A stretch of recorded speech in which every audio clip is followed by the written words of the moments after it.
mempersembahkan serial Sandiwara Radio Saur Sepuh dalam kisah Sepasang Walet Putih.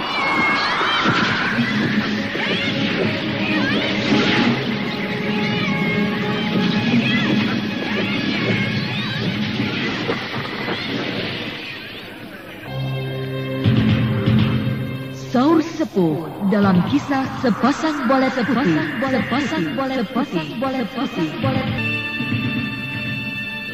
Naskah karya Niki Kosasi.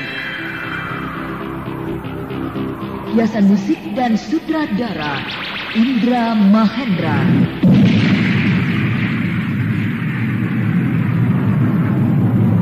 Berikan semua persediaan makanan kita kepada mereka. Baik, Raden.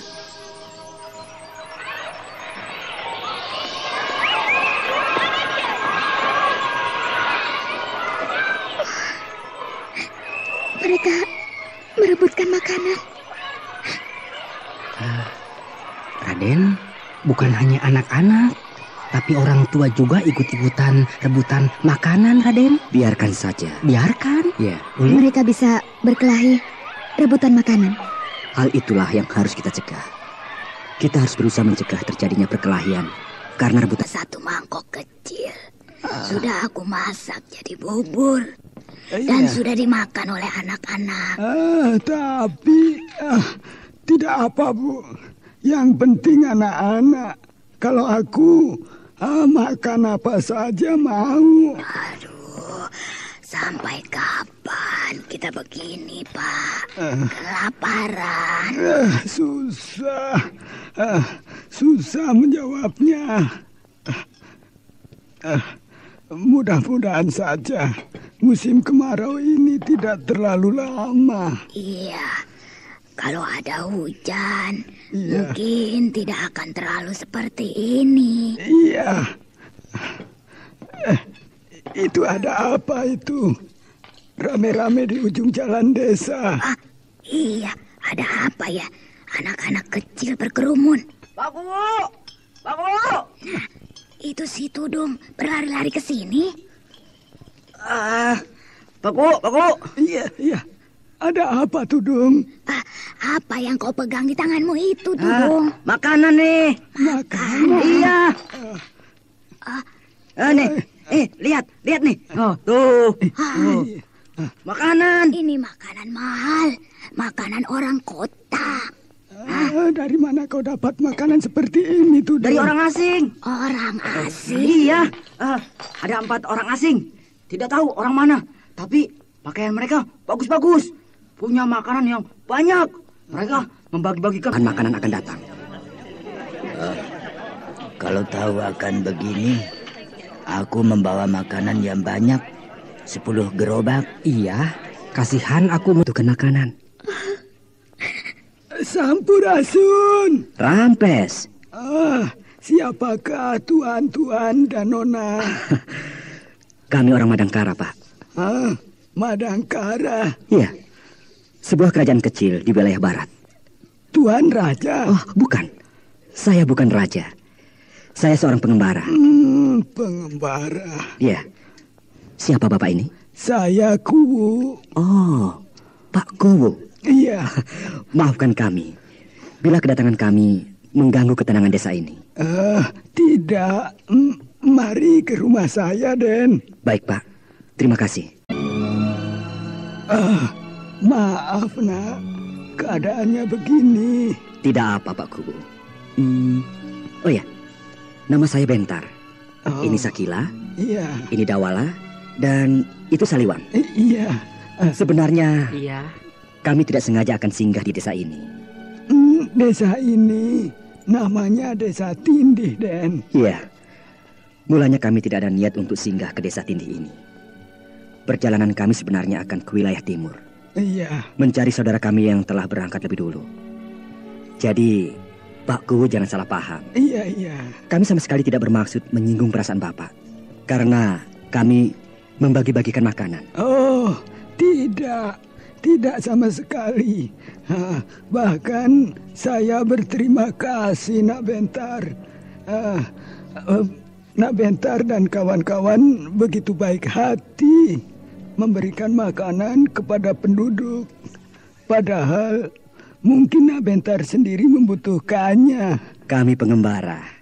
Kami bisa mendapatkan makanan di mana saja. Iya Nak. Terima kasih. Maaf Pak. Iya. Mengapa desa Tindih ini keadaannya seperti ini? Maksud saya, melihat keadaan alam di sekitar sini yang cukup subur, tidak seharusnya desa Tindih ini menderita kelaparan, Pak. Iya, musim kemarau tahun ini terlalu lama, Nak. Sehingga sawah-sawah semuanya kering. Iya. Begitu.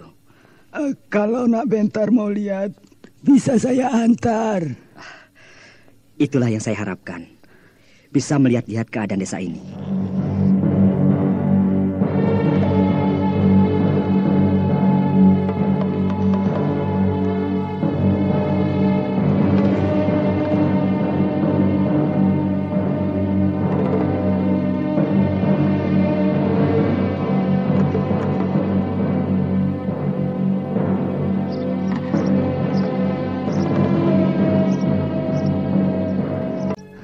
Kita sudah sampai di pinggiran desa, Den.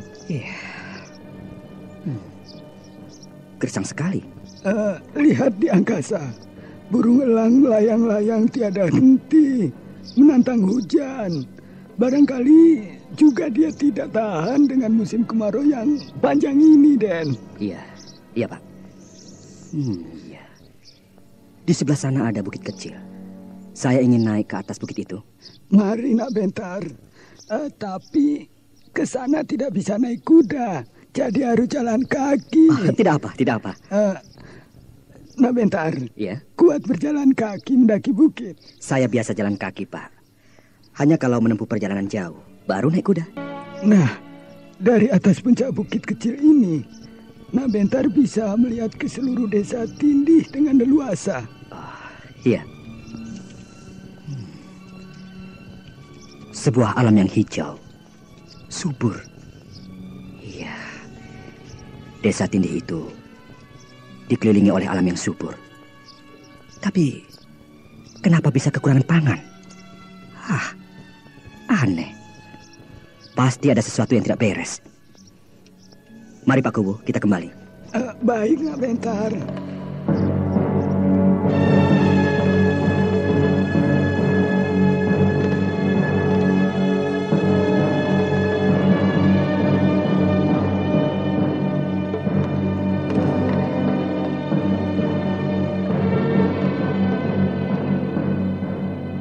Terima kasih Pak Kubu. Pak Kubu mau menyertai saya melihat-lihat keadaan desa Tindih ini. Sama-sama Nak Bentar. Wah, tidak terasa hari telah senja. Daripada kemalaman di jalan, sebaiknya Nak Bentar bermalam saja di sini. Terima kasih Pak Kubu. Rumah saya meskipun jelek, tapi sedikit agak lebar.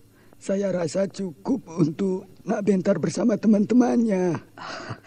Terima kasih Pak Kubu. Tapi biarlah saya dan teman-teman mencari rumah sewaan. Iya. Kalau itu kehendak Nak Bentar, saya... Nah, Dawala. Iya. Saliwang. Ya. Disinilah kita tinggal untuk sementara waktu. Oh ya. Rumah atau rumah-rumahan? Rumah-rumahan. Tidak ada apa-apanya. Kosong melompong. Tidur di lantai. Kan bisa kamu? Siapa bilang tidak bisa? Alah, biasanya juga selama ini kita tidur di atas pohon di tengah hutan. Masih lebih enak di sini. Meskipun tidur di lantai, tapi di dalam rumah tidak kena embun lagi. Ya kan? Tidak apa. Rumah gubuk ini bisa kita perbaiki sampai jadi bagus. Diperbaiki sampai bagus? Iya. Memangnya kita mau tinggal di sini untuk selamanya? Iya. Iya. Sampai desa Tindih ini bebas dari kelaparan. Maaf Sakila, aku tidak bisa membiarkan mereka kelaparan. Lalu, bagaimana dengan Kak Garnis? Kak Garnis satu orang, tapi penduduk desa ini ratusan orang. Dan mereka sedang membutuhkan pertolongan. Lagi pula Kak Garnis seorang pendekar yang dikjaya, yang lebih mampu menjaga dirinya sendiri. Tapi penduduk desa Tindih ini sedang tidak berdaya. Mereka cuma bisa pasrah, menunggu nasib baik. Ya, aku mengerti. Sakila, mereka sedang membutuhkan makanan. Dan makanan itu tidak akan jatuh dari langit, melainkan harus dicari. Arti kata, harus kerja keras kalau ingin bisa makan nasi. Nah, itulah tekadku, Sakila. Iya. Sakila, aku tidak memaksamu untuk turut serta bersamaku memperbaiki nasib penduduk di sini. Jadi kau bebas. Aku akan di sini bersama denganmu. Terima kasih, Sakila.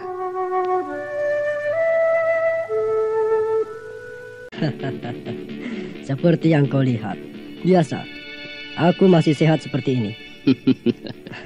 Syukurlah kalau begitu. Sebab walaupun baru 1 minggu kita tidak bertemu, tapi rasanya sudah terlalu lama. Juragan Gurinda bisa saja. Ya, tentu saja demikian perasaan di antara kita. Sebab selama ini kita selalu berhubungan. Tapi dalam 1 minggu ini, aku disibukkan dengan segala urusanku. Tidak apa, Juragan Sakama. Sebab semuanya memang memerlukan biaya, memerlukan uang. Bukankah begitu? Nah, itulah. Oh ya, kemana Raden Permadi? Permadi? Ya. Dia sudah kembali ke Madangkara. Oh ya? Iya. Kenapa, Juragan Sakama? Apakah ada yang penting? Tidak. Tidak ada. Hanya mengapa begitu tergesa dia kembali? Mengapa tidak istirahat di sini dalam beberapa saat? Ya, maklumlah. Bukankah kita tahu bahwa dia banyak sekali urusan yang harus segera diselesaikan? Ya. Ya, selain itu juga aku sudah menugaskan Kalantaka untuk mengikuti kemana Anjani pergi. Iya, sebab menurut Permadi, Raden Permadi, Anjani pergi ke Bukit Putih bersama seorang adik seperguruannya yang bernama Danti. Jadi, Kalantaka kau tugaskan untuk menguntit Anjani? Iya. Kenapa rupanya? Juragan Gurinda. Kenapa Juragan Sakama? Ada apa? Kenapa tidak kau bicarakan dulu kalau memang Juragan ada maksud mengutus seseorang untuk dijadikan tenaga pengintai? Kenapa mesti Kalantaka? Memangnya kenapa jika Kalantaka? Susah sekali aku menerangkannya. Tapi aku kurang begitu setuju dengannya. Tapi aku sudah terlanjur. Ya, karena Juragan tidak meminta pendapat beberapa teman lainnya. Aku seolah-olah tidak begitu percaya pada apa yang ku dengar sekarang ini. Sebab... Jadi Juragan Gurinda menganggapku sebagai pembohong, begitu? Bukan begitu maksudku, bukan. Tapi aku melihat dan sudah cukup lama menilai bahwa Kalantaka bisa dipercaya. Aku sangsi. Bisa bahaya kalau begini. Ya, mau apa lagi? Bukankah kau sudah memerintahkannya cukup lama? Ya, itulah sebabnya aku juga bingung. Apakah betul dia tidak akan berhasil? Apa boleh buat? Kita tunggu saja hasilnya. Ya, semoga saja dia membawa keberhasilan. Tapi apa yang kau katakan padaku, Juragan Sakama, membuat aku menjadi gelisah. Memang aku tahu. Juragan Gurinda pasti akan sulit mempercayai kata-kataku. Sebab kau sudah sangat percaya padanya. Iya. Itulah sebabnya aku menugaskan dia untuk segera berangkat menyelidiki Anjani. Iya. Tapi kau tidak cukup mengenalnya, bukan? Iya. Hanya selama di sini saja. Dan aku sudah begitu yakin akan dirinya. Dia bisa dipercaya menurutku. Tapi kau tidak mengerti dan mendalami dirinya demikian jauh. Kau hanya melihat sepintas saja, Juragan. Apakah aku harus menugaskan salah seorang lagi untuk menyusulnya? Tidak perlu. Ya, biarlah. Kita tunggu saja. Tapi... Tidak apa. Sekalian kita buktikan apakah anak yang menuntutku sembrono dan sembarangan itu bisa dipercaya atau tidak. Sudah terlalu jauh dia pergi. Sebab sudah cukup lama, Juragan. Ya, sudah. Mau apa lagi? Kita lihat saja nanti hasilnya.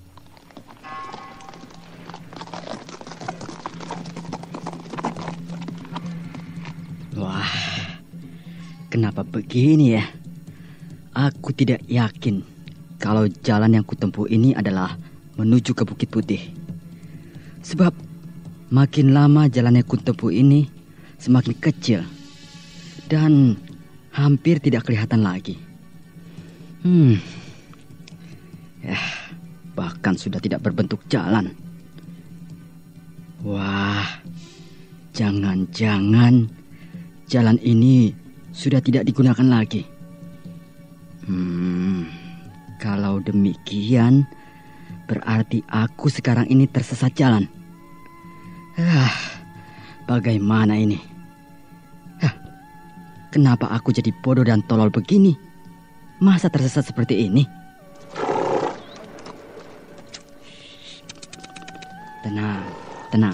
Tenang ya. Mungkin kita akan bermalam di tempat yang seperti ini. Mungkin malam ini kita masih tetap seperti malam-malam sebelumnya. Kita masih menjadi penghuni hutan dan rimba. Tentunya kau tidak apa-apa, bukan? Hah? Apa itu? Nah, belum tentu. Kita mungkin bisa tidur di rumah penduduk malam ini. Sebab aku melihat ada kepulan asap yang datang dari arah sebelah sana. Bukankah itu suatu pertanda bahwa di sana ada perkampungan?